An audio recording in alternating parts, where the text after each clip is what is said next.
जय माता जी बच्चों। सबसे पहले हम हाथ जोड़कर श्लोक बोलेंगे। या देवी सर्वभूतेषु शक्ति रूपेण संस्थिता नमस्तस्यै नमस्तस्यै नमस्तस्यै नमो नमः। तो बच्चों, आज का जो हमारा टॉपिक है वह है मुहावरे। तो मुहावरे तो आप लोगों ने पहले भी पढ़े हैं। और मुहावरे हम क्यों बोलते हैं? मुहावरे से बच्चों क्या होता है कि हमारी जो भाषा शैली है वो और भी ज़्यादा प्रभावशाली हो जाती है। तो हमारा जो बात करने का तरीका है वो थोड़ा अलग हो जाता है। और तो कुछ मुहावरे इस प्रकार से हैं जिसको हम पढ़ेंगे और समझेंगे, क्योंकि कुछ मुहावरे आप लोग अपने घर में भी यूज़ करते हो, उसका अर्थ होता है और आप उसको एक वाक्यांश में बोलते हो, तो उस वाक्यांश को ही हम मुहावरे कहते हैं। तो जैसे बच्चों, ये फर्स्ट है अक्ल का दुश्मन। अक्ल का दुश्मन का अर्थ है यहाँ पर मूर्ख।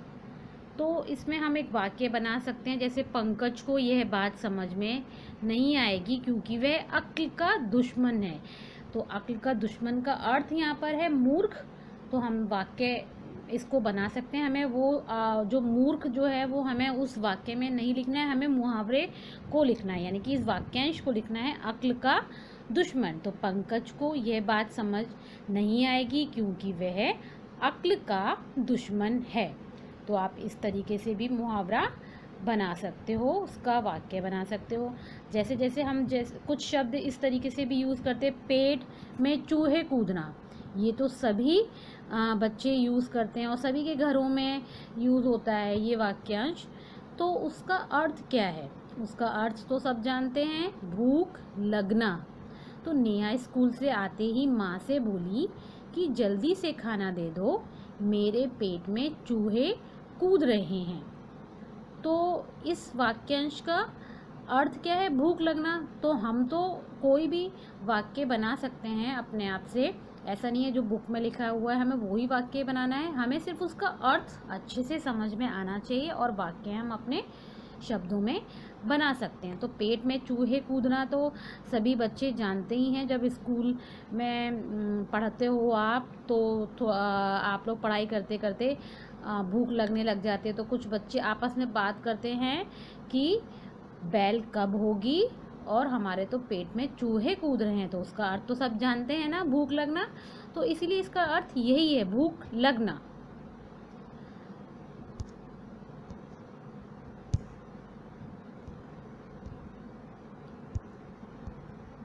बच्चों, इसका नेक्स्ट और जो है वह है अक्ल के घोड़े दौड़ाना। अक्ल के घोड़े दौड़ाना का अर्थ यहाँ पर है कि पंडित जी ने बहुत अक्ल के घोड़े दौड़ाए पर इस समस्या का कोई समाधान नहीं निकला। तो अक्ल के घोड़े दौड़ाना का अर्थ है बहुत सोच विचार करना, बहुत सोच विचार करके बात करना। तो आप ये वाक्य बना सकते हो कि पंडित जी ने बहुत अक्ल के घोड़े दौड़ाए, यानी कि बहुत सोच विचार किया पर इस समस्या का समाधान नहीं निकला। तो हमें मुहावरा इसमें डालना है और अर्थ हमें इसका समझ में आना चाहिए। अब जैसे अंगूठा दिखाना। अंगूठा दिखाने का अर्थ है यहाँ पर साफ इनकार करना। कविता ने मुझसे 100 रुपये उधार लिए थे, तो आज मैंने मांगे तो उसने मुझे अंगूठा दिखा दिया, यानी कि उसने सीधे मुझे साफ मना कर दिया। तो अंगूठा दिखाने का अर्थ यहाँ पर क्या है? साफ इनकार करना, मतलब मना कर देना। तो हम उसको एक वाक्यांश के रूप में भी बोल सकते हैं कि कविता ने या फिर अंकिता ने मुझे 100 रुपये उधार लिए थे मुझसे और आज मैंने मांगे तो उसने अंगूठा दिखा दिया, यानी कि उसने मुझे मना कर दिया। और आप इसको अपने तरीके से भी बना सकते हो। नेक्स्ट है अक्ल पर पत्थर पड़ना। अक्ल पर पत्थर पड़ने का अर्थ है यहाँ पर बुद्धि काम ना करना। कहते हैं ना कभी कभी, तेरी तो अक्ल पर पत्थर पड़ गए हैं, तुम्हारी अक्ल पर पत्थर पड़ गए हैं। तो उसका अर्थ क्या होता है? बुद्धि काम ना करना। तो इसमें हम ले सकते हैं कि रमेश, नाम तो कोई भी ले सकते हैं, रमेश या कमलेश, अमित, कुछ भी नाम हम ले सकते हैं। तो परीक्षा के दिनों में भी हर समय बाहर खेलता रहता है। लगता है उसकी अक्ल पर पत्थर पड़ गए हैं। तो इसका अर्थ यही है कि बुद्धि काम ना करना। नेक्स्ट है कान भरना। कान भरना का अर्थ है चुगली करना। तो ये तो सभी जानते हैं चुगली करना क्या होता है, यानी कि बात बात पर दूसरे की बात इधर उधर बताना। जैसे ही प्रीति को अवसर मिला तो उसने मेरे खिलाफ अध्यापिका के कान भरने शुरू कर दिए। तो यानी कि उसके अध्यापिका से चुगली करना शुरू कर दी। तो इस थोड़े बच्चे स्कूल में करते हैं ना, छोटी छोटी बातों पर मैम से आकर चुगली कर देते हैं, कान भर देते हैं। हाँ, तो फिर वही इसमें अर्थ इसका बताया गया है कि चुगली करना। नेक्स्ट है आँख से ओझल होना, यानी कि गायब होना।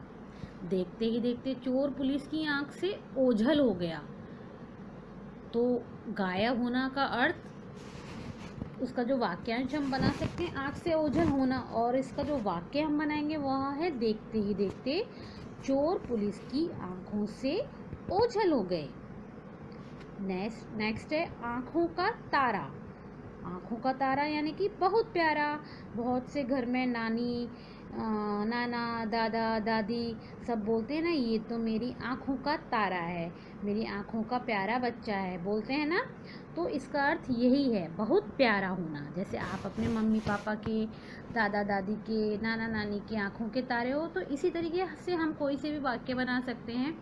तो जैसे इसमें शुभम अपने माता पिता की आंखों का तारा है, तो आप बना सकते हो कि मैं अपने माता पिता की आंखों का तारा हूँ, या मेरी बहन मेरी माँ की आंखों की तारा है। इस तरीके से आंखों का तारा हम बना सकते हैं। नेक्स्ट है आंखों से धूल झोंकना। आंखों में धूल झोंकना। आंखों में धूल झोंकना का अर्थ यहाँ पर है धोखा देना। तो मुकेश अपनी आदत से मजबूर है, वह किसी न किसी की आंखों में धूल झोंकता रहता है। तो आप इसका अर्थ है धोखा देना। तो आप ये भी बना सकते हो कि चोर पुलिस की आंखों में धूल झोंककर भाग गए। तो आप एक वाक्य इस तरीके से भी बना सकते हो। कान पर जूं ना रेंगना, यानी कि ध्यान ना देना।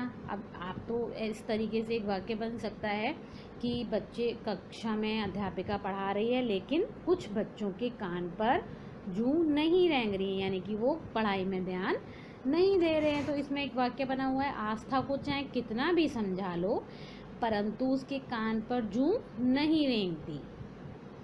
नेक्स्ट है नमक मिर्च लगाना, अपनी ओर से मिलाकर कहना। तो इसका अर्थ यहाँ पर है नमक मिर्च लगाना, यानी कि अपनी ओर से बढ़ा चढ़ाकर बातें बोलना। तो इसका वाक्य हम बना सकते हैं कि सोनाली की बातों पर कम विश्वास करना, उसके नमक मिर्च लगाकर कहने की आदत है। तो आप इस तरीके से अपना भी कोई वाक्य बना सकते हो कि जैसे मेरा दोस्त है वो कुछ बातों को नमक मिर्च लगाकर मेरी माँ से कह देता है। तो आप इस तरीके से वाक्य आगे बना सकते हैं। नेक्स्ट है नाक में दम करना, मतलब परेशान करना। हम लोग घर में सब सुनते ही हैं, सब लोग मम्मी पापा वगैरह को आप लोग परेशान कर देते हो, तो सभी लोग बोल देते हैं ना कभी कभी कि नाक में दम कर दिया है। तो इसी का अर्थ यही है परेशान करना। तो आप इसका वाक्य तो आराम से बना सकते हो। शरारती बच्चों ने अध्यापिका की नाक में दम कर दी है। नेक्स्ट है दाल में काला होना, संदेह करना। तो मतलब शक करना, इसका अर्थ होता है शक करना। जैसे ही हमने नौकर से पूछताछ करनी शुरू कर दी तो वह भागने लगा, तभी मैंने समझ लिया कि दाल में काला है, यानी कि कुछ गड़बड़ है, यानी कि दाल में कुछ काला है। तो उसका अर्थ हमें कुछ गड़बड़ है ये भी लिख सकते हैं, या फिर कुछ संदेह करना। या तो आपको जब लगता है कि हाँ इसने कुछ गड़बड़ की है, कुछ दाल में तो काला है, कुछ ना कुछ तो गड़बड़ है, हम इस तरीके से बोलते हैं ना, तो इस तरीके से हम इसका वाक्य बना सकते हैं। नेक्स्ट है पापड़ बेलना। पापड़ बेलना का अर्थ यहाँ पर है बहुत मेहनत करना। आजकल सरकारी नौकरी पाने के लिए पापड़ बेलने पड़ते हैं, यानी कि बहुत मेहनत करनी पड़ती है। या फिर आप लिख सकते हो डॉक्टर इंजीनियर बनने के लिए बहुत पापड़ बेलने पड़ते हैं। नेक्स्ट है काम तमाम करना। काम तमाम करना का अर्थ है यहाँ पर मार डालना। तो भारतीय सेना ने शत्रु सेना का काम तमाम कर दिया। तो आप इस तरीके से वाक्य अपने वाक्य में भी बना सकते हो। तो बच्चों आपको ये 1 से 15 तक के मुहावरे अच्छे से रीड करने हैं और उनके वाक्यों को समझना है, उनके अर्थ को समझना है और दी गई एक्सरसाइज आपको करनी होंगी। जो भी आपको होमवर्क मिलेगा वो आपको करनी होंगी। धन्यवाद।